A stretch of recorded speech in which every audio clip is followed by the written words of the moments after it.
الحمد لله رب العالمين، والصلاة والسلام على سيد الأنبياء والمرسلين وعلى كل ملائكتك المقربين وعلى عباد الله الصالحين. أما بعد، فأعوذ بالله من الشيطان اللعين الرجيم المردود. بسم الله الرحمن الرحيم. قال الله تبارك وتعالى في الكلام المجيد بعد أعوذ بالله من الشيطان الرجيم. بسم الله الرحمن الرحيم. فإن آمنوا بمثل ما آمنتم به فقد اهتدوا وإن تولوا فإنما هم في شقاق فسيكفيكهم الله وهو السميع العليم. أو كما قال النبي صلى الله عليه وبارك وسلم: لكل نبي ورفيقي يعني في الجنة عثمان. صدق الله مولانا العظيم وصدق رسوله النبي الأمين الكريم، ونحن على ذلك لمن الشاهدين والشاكرين والحمد لله رب العالمين. تمام خوبیاں حمد ثنا وحدہ لا شریک ذات کے لیے ہے، جو ہم سب کا خالق بھی ہے، مالک بھی ہے، رازق بھی ہے، جو ہم سب کو نعمت دینے والا اور اتنی نعمتیں دینے والا. وَإِن تَعُدُّوا نِعْمَةَ اللَّهِ لَا تُحْصُوهَا کہ قرآن چیلنج کر رہا ہے اللہ کی اتنی نعمتیں کہ ساری زندگی بیٹھ کے ان نعمتوں کو شمار کرنا چاہے بھی تو ہم شمار نہیں کر سکتے. عزت کی مسند پر بٹھانے والا ہمارا رب ہے. اولاد کی نعمت، رزق کی نعمت، گھر بار کی نعمت، کاروبار کی نعمت، رشتہ داروں کی نعمت، ہر طرح کی نعمت سے نوازنے والا ہم سب کا خالق و مالک اللہ ہے. درود سلام بے حد بے حساب بے شمار لا تعداد اس عظیم ہستی کی بارگاہ میں پیش کرتے ہیں جو امام الانبیاء ہے، رحمت للعالمین ہے، شفیع المذنبین ہے، خاتم النبیین ہے. اللہ کریم کے حضور دعا گو ہوں مالک و مولا، ہمارا اول وقت میں آنا، بیٹھنا، سننا، سنانا اپنی پاک بارگاہ میں قبول فرمائے. ذوالحجہ کا مہینہ ہے اور اس مہینے کی نسبت مختلف جہات سے، عبادات سے بھی ہے، معاملات سے بھی ہے، شخصیات سے بھی ہے. اور اس مہینے کی نسبت سے آج اس ہستی پر گفتگو کروں گا جو داماد رسول بھی ہے، امیر المومنین بھی ہے، جو محبوب محمد الرسول اللہ بھی ہے، جو صحابی رسول ہے، جو عشرہ مبشرہ میں سے ہے. میری مراد حضرت عثمان غنی ذو النورین رضی اللہ تعالی عنہ کی ذات ہے. اس مہینے کی 18 تاریخ کو آپ نے جام شہادت نوش فرمایا. احباب، اسلام کی تعلیم اپنے دور میں ایسی عظیم شخصیات کو اسلام کی تعلیمات نے ابھارا ہے، نکھارا ہے، جو آج تک مسلمانوں کے لیے ہی نہ صرف مسلمانوں کے لیے بلکہ پوری دنیا کے انسانوں کے لیے روشنی کے مینار بنے ہیں.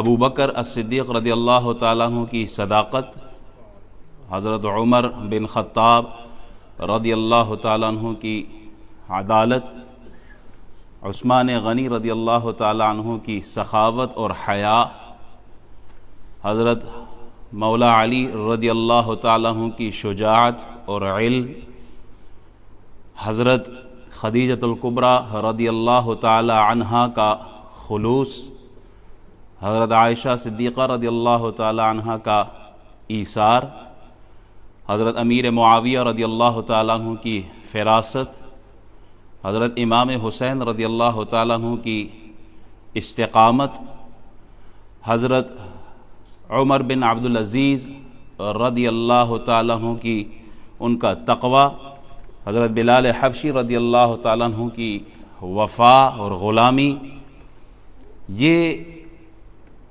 ان کی مثال اور نظیر اسلام ہی میں نہیں بلکہ تاریخ انسانیت میں ناپید ہے۔ ان عظیم ہستیوں کی زندگی کو اگر پڑھا جائے، ان کو دیکھا جائے، ان کے کردار، ان کے اخلاق، ان کے اطوار، ان کے معاملات سے ہمیں سیکھنے کو بہت کچھ ملتا ہے۔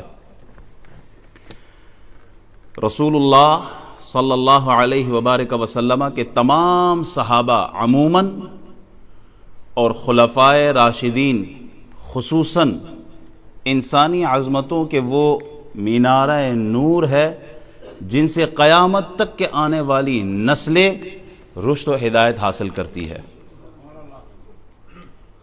قیامت تک کے انسانوں کے لیے یہ احباب رسول اللہ کے پڑھائے ہوئے آپ کے سٹوڈنٹ ہیں،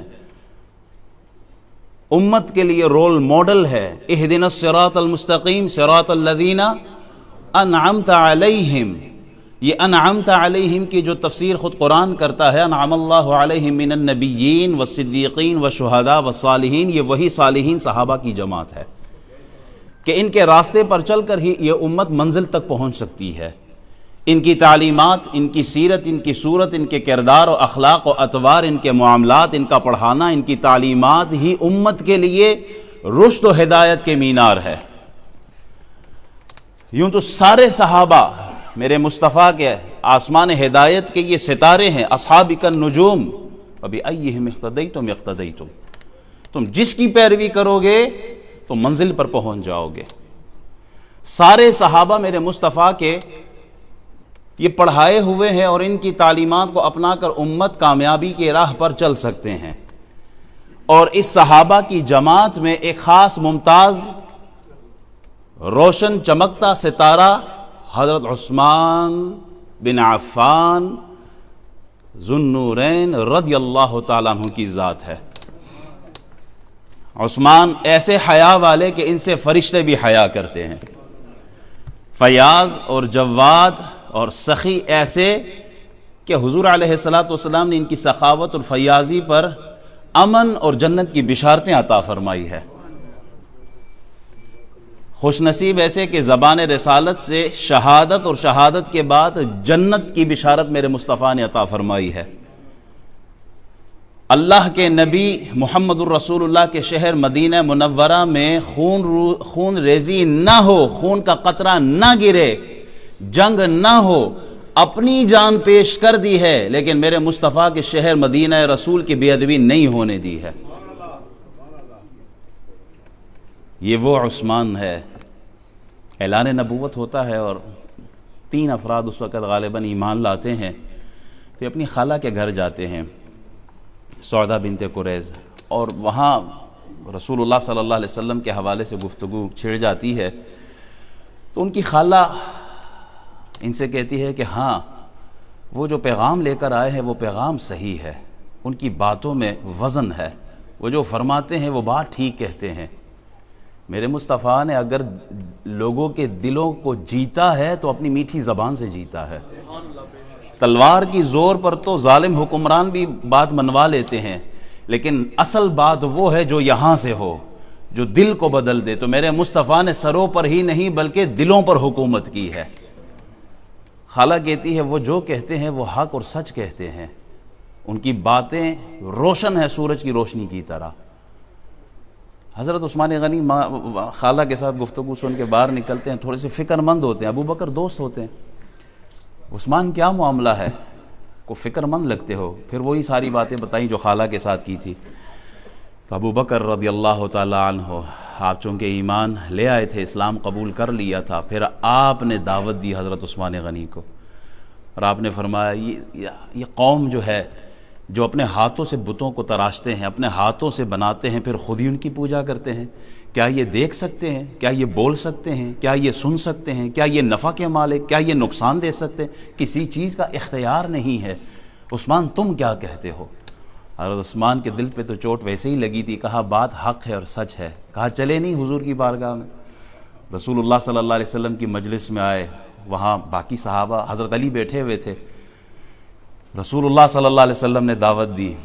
حضور علیہ الصلوۃ والسلام حضرت عثمان سے ارشاد فرماتے ہیں، اے عثمان اللہ کی جنت کو قبول کر لو، اللہ کی جنت کو قبول کر لو، میں تمہارا اور تمام مخلوق کا رسول بن کر آیا ہوں. حضرت عثمان غنی کلمہ پڑھتے ہیں، اسلام قبول کر لیتے ہیں، مسلمان ہو جاتے ہیں. یہ شہادت گاہ الفت میں قدم رکھنا ہے. لوگ آسان سمجھتے ہیں مسلمان ہونا. ہم نے تو ماں کی گود میں ہی کلمہ پڑھ لیا، ہمیں کیا پتہ کہ اسلام کیا کچھ منواتا ہے. پہلے حضرت عثمان نے جو ہی اسلام قبول کیا تو خاندان والے، گھر والے، چچا، وہ سارے مخالف ہو گئے. حکم بن العاص، ابی العاص جو تھا وہ چچا تھا، اتنا ظلم کیا، رسیوں سے باندھا ہے، جکڑا ہے. کہا اس وقت تک نہیں چھوڑیں گے تمہیں جب تک تم محمد کو اور اسلام کو چھوڑ نہیں دیتے.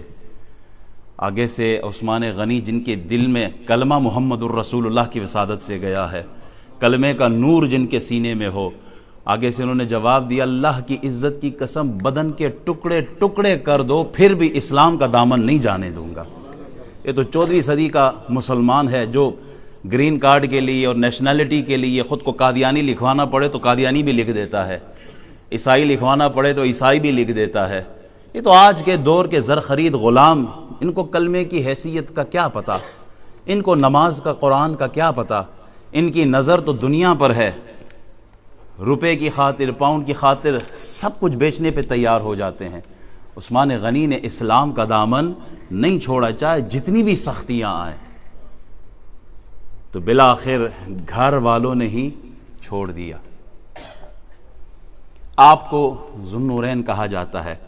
رسول اللہ صلی اللہ علیہ وسلم کی جو منجلی صاحبزادی ہے حضرت رقیہ، ان کی شادی حضرت محمد الرسول اللہ صلی اللہ علیہ وسلم کے کزن عتبہ کے ساتھ ہوئی تھی. تو جو ہی آپ نے دعوی نبوت کیا، اسلام کی تبلیغ اور اسلام کی توحید کی اشاعت کے لیے نکلے تو طلاق ہو گئی، گھر بیچ دیا. بہرحال رسول اللہ صلی اللہ علیہ وسلم کی اس صاحبزادی کا نکاح حضرت عثمان غنی رضی اللہ تعالیٰ عنہ کے ساتھ کیا گیا. 14 سال کی رفاقت رہی ہے حضور کی اس صاحبزادی کے ساتھ. زوجیت میں کتنا عرصہ گزارا؟ 14 سال گزارے. بدر کا جب موقع آتا ہے تو حضور کی یہ صاحبزادی بیمار ہو جاتی ہے اور ان کی تیمار داری کے لیے آپ کو مدینہ شریف میں رکنا پڑا. آپ بدر کی جنگ میں شامل نہیں تھے، لیکن مزے کی بات دیکھیے، جنگ بدر میں نہیں گئے، میدان میں نہیں گئے، لیکن رسول اللہ نے ان کی اٹینڈنس وہاں لگوا دی ہے. کلاس میں اسٹوڈنٹ نہ ہونا اور ان کی جگہ، اس اسٹوڈنٹ کی جگہ کوئی رجسٹر پہ حاضری لکھوا دے، یہ جرم ہے یا نہیں ہے؟ جرم ہے نا. اسٹوڈنٹ کلاس میں ہے ہی نہیں اور رجسٹر پہ اٹینڈنس لگ جائے، کہا یہ تو جرم ہے، دھوکہ ہے. لیکن جب یہ بات محمد الرسول اللہ کی کورٹ میں ہو اور حضور کرم نوازی پر آئے تو پھر آپ علیہ الصلوۃ والسلام نے عثمان غنی نہ ہونے کے باوجود بھی فرمایا محمد کا اختیار ہے، ان کا نام لکھا جائے گا. یہ بڑے کرم کے ہے فیصلے، یہ بڑی نصیب کی ہے بات، یہ بات بڑی نصیب کی ہے. یہاں سے رسول اللہ کے اختیار کا پتہ چلتا ہے. جو کہتے ہیں حضور کے اختیار میں کچھ نہیں، میں کہتا ہوں حضور نے نہ صرف نام لکھوایا، سارے صحابہ سے اوپر عثمان کا نام لکھوایا. ابو بکر اور عمر کے بعد رسول اللہ نے عثمان غنی کا نام لکھوایا. نہ صرف لکھوایا، صحابہ سے اوپر لکھوایا. نہ صرف نام لکھوایا بلکہ مال غنیمت میں حضرت عثمان غنی کو حصہ بھی دلوایا ہے. حضرت عثمان غنی رضی اللہ تعالیٰ عنہ آپ مدینہ شریف میں ہوتے ہیں، جب خبر آتی ہے فتح کی تو اس وقت آپ رسول اللہ صلی اللہ علیہ وسلم کی صاحبزادی جو انتقال کر گئی تھی ان کو دفنا رہے ہیں، مغموم سے رہنے لگے۔ حضور کی صاحبزادی زوجیت میں تھی، اب چونکہ وہ داماد اور سسر کا جو رشتہ تھا، بیٹی کا انتقال ہو گیا ہے، مغموم ہے، ادھر جبریل آتے ہیں اور رسول اللہ صلی اللہ علیہ وسلم فرماتے ہیں عثمان مغموم کیوں ہو، جبریل آ گئے ہیں، میری دوسری بیٹی کا نکاح بھی تیرے ساتھ ہو گیا ہے۔ دوسری صاحبزادی حضرت ام کلثوم رضی اللہ تعالی عنہا، ان کی شادی بھی حضرت عثمان غنی رضی اللہ تعالی عنہ سے کر دی جاتی ہے۔ اسی لیے آپ کو دو نور والے، یہ دو نور کیوں کہا جاتا ہے؟ کیونکہ حضور کی دو صاحبزادیاں جو تھی وہ آپ کے عقد میں تھی، آپ کے نکاح میں تھی۔ یہ بڑا عجیب سا عقیدہ ہے، ماننے کو آئے تو حضور کی بیٹیوں کو بھی نور مان لیتے ہیں، نہ ماننے پر آئے تو حضور کو ہی نور نہیں مانتے۔ ماننے پر آئے تو مدینہ کو مدینۃ المنورہ کہتے ہیں۔ ارے جن کے نور سے مدینہ منور ہوا اس کے نور سے کیسے انکار ہو سکتا ہے؟ ماننے کو آئے تو جبل نور جسے غار حرا کہتے ہیں، اس پہاڑ کو بھی نور مانے، اس لیے کہ رسول اللہ کی نسبت۔ نہ ماننے پر آئے تو خود حضور کے نور ہی سے انکار کر بیٹھے۔ ماننے کو آئے تو قرآن کو کہتے ہیں نور، قد جاءکم من اللہ نور و کتاب مبین۔ نہ ماننے کو آئے تو مصطفیٰ ہی کے نورانیت سے انکار کر بیٹھتے ہیں۔ اللہ تعالی ہمیں سمجھ عطا فرمائے۔ اس صاحبزادی کا بھی انتقال ہو جاتا ہے، اور پھر آپ علیہ السلام ارشاد فرماتے ہیں اگر محمد کی 40 بیٹیاں بھی ہوتی اور ایک روایت میں 100 بھی ہے تو وہ سب کے ایک کے بعد ایک، ایک کے بعد ایک، ایک کے بعد دیگرے، وہ سب حضرت عثمان غنی کے نکاح میں دے دیتا۔ یہ عظمت، یہ مقام، یہ وقار، یہ شان حضرت عثمان غنی کی ہے۔ اسی لیے اعلیٰ حضرت نے فرمایا تھا نا کہ نور کی سرکار سے پایا دشالہ نور کا، ہو مبارک تجھ کو ذوالنورین جوڑا نور کا۔ یہ جوڑا نور کا یہ آپ ہی ہے۔ تاریخ انسانیت حضرت آدم علیہ السلام سے لے کر صبح قیامت تک کے انسانوں میں واحد اکیلا ایک حضرت عثمان غنی رضی اللہ تعالیٰ عنہ ہے کہ جن کے عقد میں، جن کے نکاح میں نبی کی 2 بیٹیاں آئی ہیں۔ کسی اور انسان کے حصے میں یہ نہیں آیا، صرف حضرت عثمان غنی رضی اللہ تعالیٰ عنہ کے حصے میں ہے کہ آپ کے نکاح میں نبی کی 2 بیٹیاں آئی ہیں۔ حیا، اتنا حیا رکھنے والے کہ حضرت عائشہ صدیقہ رضی اللہ تعالیٰ عنہ فرماتی ہے کہ رسول اللہ صلی اللہ علیہ وسلم اپنے گھر میں لیٹے ہوئے تھے اور پنڈلی یا ران، یہ روایت میں دونوں موجود ہے، سے کپڑا تھوڑا سا ہٹا ہوا تھا۔ حضرت ابو بکر صدیق آتے ہیں تو حضور آنے کی اجازت دیتے ہیں، آ جاتے ہیں، آپ اسی طرح لیٹے ہوئے ہیں۔ فاروق اعظم آتے ہیں تو آپ اجازت دے دیتے ہیں، آتے ہیں اور کوئی بات کرتے ہیں۔ لیکن جیسے ہی پتہ چلا کہ حضرت عثمان غنی تشریف لا رہے ہیں تو آپ علیہ السلام اٹھ جاتے ہیں، بیٹھ جاتے ہیں، کپڑوں کو درست کرتے ہیں۔ یہ حدیث یہاں کتاب میں موجود ہے، وقت کی کمی کی وجہ سے میں وہ متن نہیں پڑھ رہا، حدیث میرے پاس ہے۔ آپ علیہ السلام اٹھ کے بیٹھ جاتے ہیں، کپڑوں کو درست کرتے ہیں۔ عثمان غنی آتے ہیں، کلام ہوتا ہے۔ جب یہ احباب چلے جاتے ہیں تو حضرت عائشہ صدیقہ رضی اللہ تعالی عنہا پوچھتی ہے یا رسول اللہ، میرے والد آئے، آپ اسی طرح لیٹے رہے، حضرت عمر بن خطاب آئے، آپ اسی طرح لیٹے رہے، لیکن جو ہی حضرت عثمان تشریف لائے تو آپ اٹھ کے بیٹھ گئے، یہ کیا معاملہ ہے؟ تو میرے مصطفیٰ ارشاد فرماتے ہیں الا استحی من رجل تستحی منہ الملائکہ، یعنی کیا میں اس شخص سے حیا نہ کروں جس سے فرشتے بھی حیا کرتے ہیں؟ جس شخص سے فرشتے بھی حیا کرے، کیا اسے محمد الرسول اللہ حیا نہ کرے؟ اتنے حیادار حضور فرماتے ہیں کہ جب آپ مدینہ شریف آئے نا تو مہاجرین اور انصار کو بھائی بھائی بنا رہے تھے، تو وہاں حضرت عثمان غنی موجود تھے، تو فرشتے ایک دم ہٹ جاتے ہیں، فرشتے پیچھے ہو جاتے ہیں۔ حضور فرشتوں سے پوچھتے ہیں کیا ہوا، کیوں پیچھے ہٹے؟ کہا عثمان غنی کے سینے سے ذرا کپڑا ہٹ گیا، کپڑے کا ہٹنا تھا کہ فرشتے وہاں سے ہٹ گئے۔ اتنے حیا کرتے تھے۔ آپ نہانے کے لیے جب جاتے تھے تہبند نہیں ہٹاتے تھے، یعنی کبھی بھی آپ نے اپنے بدن کو بالکل ننگا نہیں کیا، حیا کی وجہ سے، شرم کی وجہ سے۔ حیا یہ ایمان کا حصہ ہے، حیا نہ ہو تو آدمی کو پھر کھلی اجازت ہے۔ حیا ہی ہے جو آدمی کو گناہ سے محفوظ رکھتی ہے۔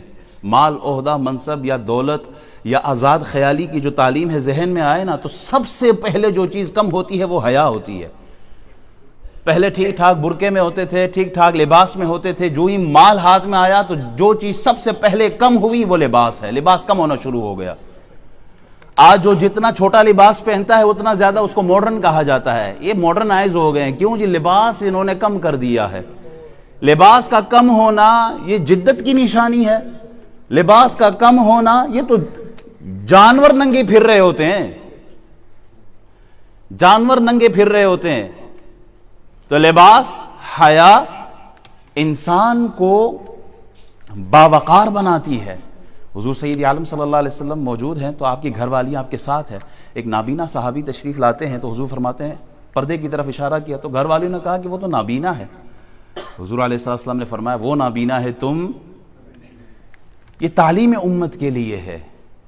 لوگ کہتے ہیں نا جی ہمارا دل کا پردہ ہے، نظر اچکے رکھے جناب اساں تے دل دا پاس متقی پارسا لوگ، ساڈا تقوی ایتھوں ہے۔ مولوی صاحب تساں آکھدے ایتھوں تے ہے تے ایتھوں۔ اگر تقوی یہاں سے ہے تو رسول اللہ نے اپنی گھر والیوں کو پردے کا کیوں حکم دیا؟ حضور علیہ السلام نے پردے کی طرف کیوں آپ نے زور دیا ہے؟ اور میں یہاں ایک جملہ اور بھی کہنا چاہتا ہوں، دیکھیں رسول اللہ صلی اللہ علیہ وسلم نے اپنی ایک بیٹی نہیں 2 بیٹیاں ایک شخص کے نکاح میں دی ہے، کوئی وجہ ہے نا؟ وہ وجہ کیا ہے؟ کہا وہ شخص با حیا ہے۔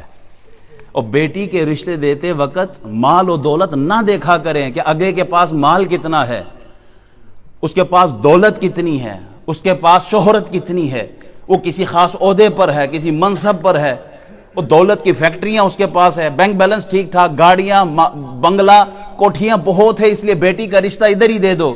نہیں، حضور نے جو پیرامیٹر سیٹ کیا ہوا ہے وہ کیا ہے؟ حضور نے حیا دیکھا ہے کہ بندہ اس کے اندر تقوی ہے یا نہیں۔ ہم نے تو بہن بیٹی کو اب چونکہ نکالنا تو ہے ہی، تو ایسے کو دے دو جس کے پاس مال ہو، زندگی اچھی گزرے گی۔ میں کہتا ہوں یہ ایگزامپل ہی غلط ہے۔ بیٹی بہن کا رشتہ وہاں دے جہاں پر تقوی نظر آئے، جہاں انسان میں انسانیت نظر آئے۔ ساری زندگی بیٹی روتی ہے پھر اس گھر کے اندر۔ ایسے شخص کو بیٹی نہ دے جو کنجوس ہو، جو مال دوسرے کو تو چھوڑے اپنے اوپر بھی خرچ نہ کرے، آپ کی بیٹی کو ساری زندگی بھوکا رکھتا ہے۔ ایسے کو بیٹی نہ دیا کرے، بہن نہ دیا کرے جس میں شرم نام کی کوئی چیز نہ ہو۔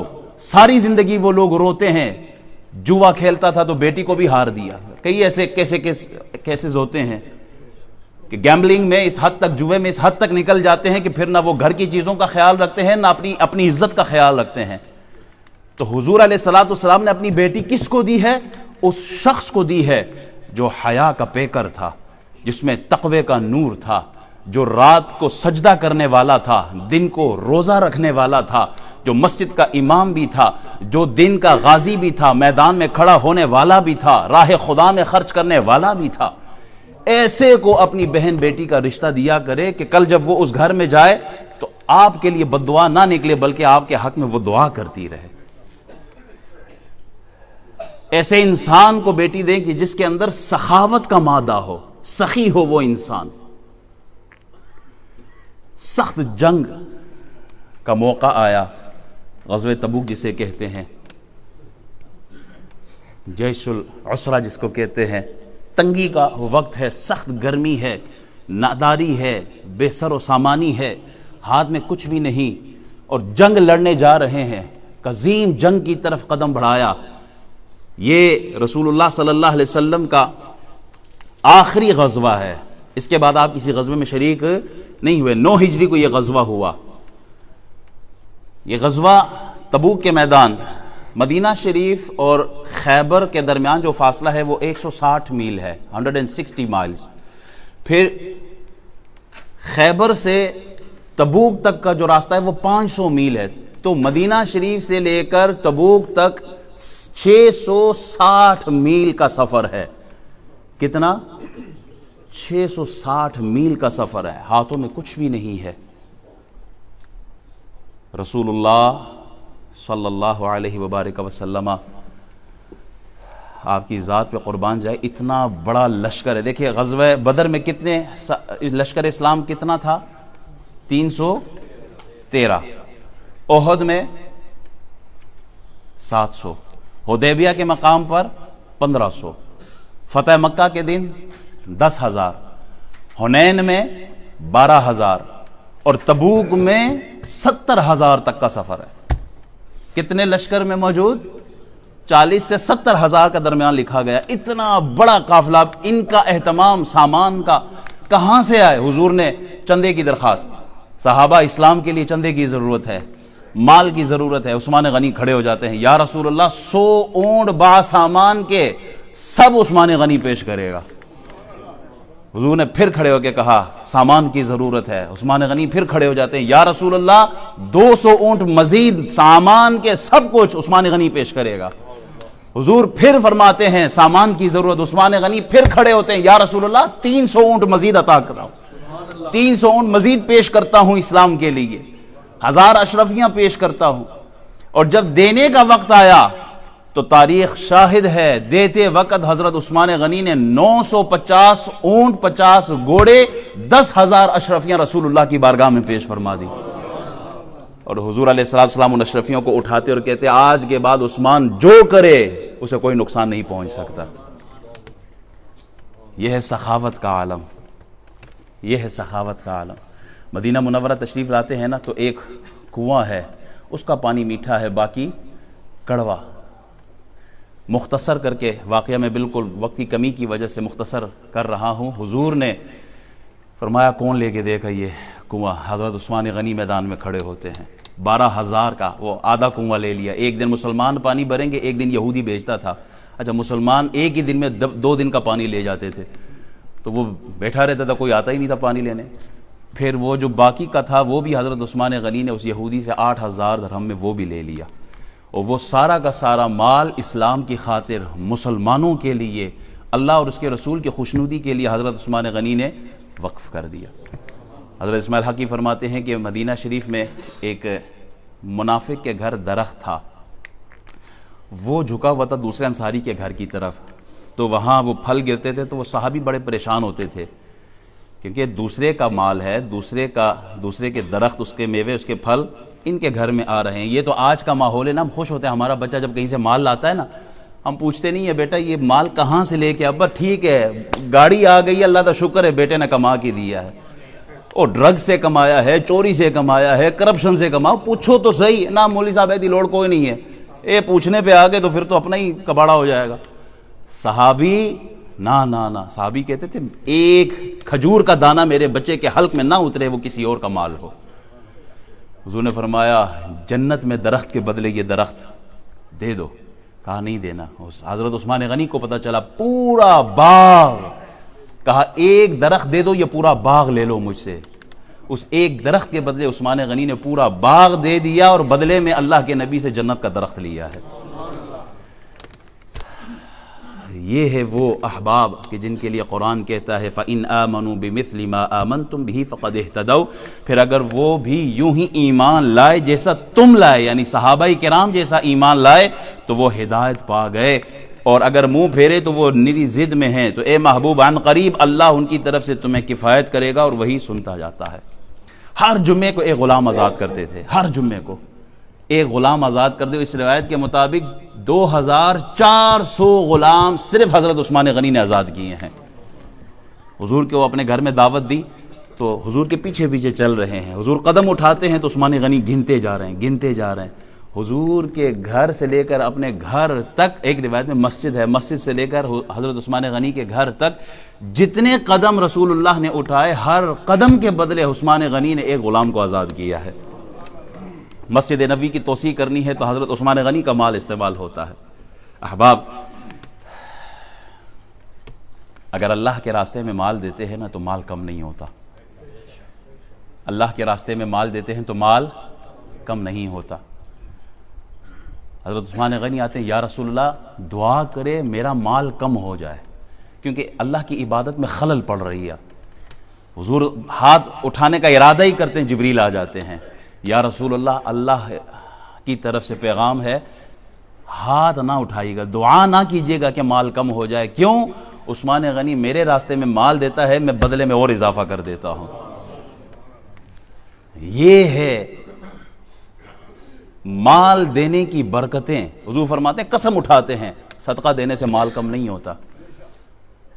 ایک آدمی آتا ہے نا حضور کی بارگاہ میں، بیٹی کی شادی ہے، کوئی مدد کے لیے، حضور فرماتے ہیں جاؤ عثمان غنی کے پاس میرا سلام کہنا اور اپنا مقصد بیان کر دینا۔ اچھا وہ آتے ہیں حضرت عثمان غنی کے گھر کی طرف، جو ہی قریب آتے ہیں تو گفتگو ہو رہی ہے حضرت عثمان غنی اور ان کی گھر والی کے درمیان، اور آپ تھوڑا سا جیسے حالت غصہ میں ہوتا ہے نا آدمی کہ تیل ضائع ہو رہا ہے، اتنا تیل چراغ میں کیوں ڈالا ہے؟ اب وہ آدمی بڑا پریشان ہو گیا، انہوں نے کہا میں تو مدد کے لیے آیا ہوں، یہاں تو اتنی بات کہ چراغ میں تھوڑا سا تیل زیادہ ہو گیا، یہ لڑ رہے ہیں، میری مدد کیا کریں گے؟ تو پلٹنے لگے۔ پھر خیال ہے حضور نے سلام دیا تو چلو سلام کا وہ جو پیغام ہے وہی پہنچا دو۔ عرض کرتے ہیں رسول اللہ نے آپ کے لیے سلام بھیجا ہے۔ بڑے خوش ہوتے ہیں، کہ کوئی کام ہے؟ کہا ہاں میری بیٹی کی شادی ہے، لیکن میں اب کیا مدد، آپ پہلے ہی تیل کے اوپر جگڑ رہے ہیں تو میری مدد کیا کریں گے؟ تو آپ لے کے گئے، کہا جتنا مال اٹھانا ہے یہ مال اٹھاؤ۔ وہ آدمی بڑا حیران ہوتا ہے، کہتے تیل کے لیے آپ کا لڑنا میری سمجھ میں نہیں آ رہا، اور یہاں اتنا مال میرے لیے؟ کہا جب اپنی ذات کی بات تھی، تیل اپنے ذات کے لیے تھا، اس لیے اس پر افسوس تھا، لیکن جب راہ خدا میں خرچ کرنے کی بات ہو تو عثمان کے خزانے کھول دیے جاتے ہیں۔ یہ ہے وہ عثمان غنی۔ ہمارے پاس تو مال آئے تو ہم دوسرے کو انسان نہیں سمجھتے۔ عثمان غنی کے پاس کتنا مال تھا، لیکن جب وضو کی باری آتی ہے رات کو کسی غلام سے نہیں کہ جا کے میرے لیے پانی لے کے آؤ، نہیں، خود جا کے پانی کا اہتمام بھی کرتے ہیں، سارے کام خود کرتے ہیں۔ کیوں؟ کہا وہ بھی رات کو آرام کر رہا ہوگا، وہ بھی انسان ہے۔ ہمارے پاس مال ہے تو ہم کسی کو انسان نہیں سمجھتے۔ احباب، رسول اللہ صلی اللہ علیہ وسلم کے حضور آپ کی بارگاہ میں جنازہ آیا، حضور نے جنازہ پڑھانے سے انکار کیا ہے۔ یہ جملہ میرا غور سے سنیے گا، حضور نے جنازہ پڑھانے سے انکار کیا۔ کون؟ وہ جو رحمت للعالمین ہے، وہ جو ساری انسانیت کا رسول ہے، وہ جنازہ پڑھانے سے انکار کر رہا ہے۔ پوچھا گیا یا رسول اللہ کبھی ہوا نہیں ہے کہ آپ نے جنازہ نہ پڑھایا ہو، آج کیوں نہیں پڑھ رہے؟ کہا اس کے دل میں عثمان کا بغض تھا، عثمان سے عداوت تھی، کینہ تھا، اس لیے محمد الرسول اللہ اس کا جنازہ نہیں پڑھائے گا۔ کسی صحابی کے بارے میں ہلکا جملہ نہ بولنا۔ یہ آج جو دور ہے یہ فتنے کا دور ہے۔ فتنے کے دور میں اپنی زبانوں پر تالا لگائیں۔ کسی صحابی کے بارے میں ادنا سے ادنا درجے کے صحابی بھی ہوں، صحابی سارے اعلیٰ ہیں، ان کے لیے کوئی زبان سے ایسا لفظ نہ نکالے کہ دنیا میں ہی پکڑ ہو جائے ہماری۔ عثمان غنی تو وہ جن کے لیے کہا گیا 70,000 وہ جن پر جہنم واجب ہو چکی ہے، صرف عثمان غنی کی شفاعت سے سب جنت کی طرف جائیں گے، اس درجے کے صحابی ہیں۔ اسی لیے ہمارا عقیدہ یہی ہے، کھلے عام کہتے ہیں ہر صحابی نبی جنتی ہے، جنتی۔ رضی اللہ عنہ ورضوا عنہ کی سرٹیفکیٹ قرآن دے رہا ہے، تو میں کون ہوتا ہوں، آپ کون ہوتے ہیں کسی صحابی کی عزت پر قدغن لگانے والے، اعتراض کرنے والے؟ جی انہوں نے یہ کیا، انہوں نے یہ کیا، ہم اس درجے پر نہیں ہیں۔ ہمارے لیے سب رسول اللہ نے فرما دیا اصحابی کالنجوم، یا آسمان ہدایت کے ستارے ہیں۔ اللہ تعالی ہمیں ان صحابہ سے نسبت رکھنے کی، محبت رکھنے کی توفیق عطا فرمائے۔ آپ کی شہادت بڑی عظیم شہادت، 82 سال کی عمر میں آپ شہید ہوئے، 12 سال آپ نے خلافت پر رہ کر اسلام کی خدمت کی ہے۔ وقت ہو گیا ہے، اللہ نے چاہا پھر کبھی سے ان پر گفتگو کریں گے۔ جس طرح حق ہے وہ حق ہم ادا نہ کر سکے، اللہ تعالیٰ آپ کی شہادت کے صدقے ہم سب کی مغفرت فرمائے۔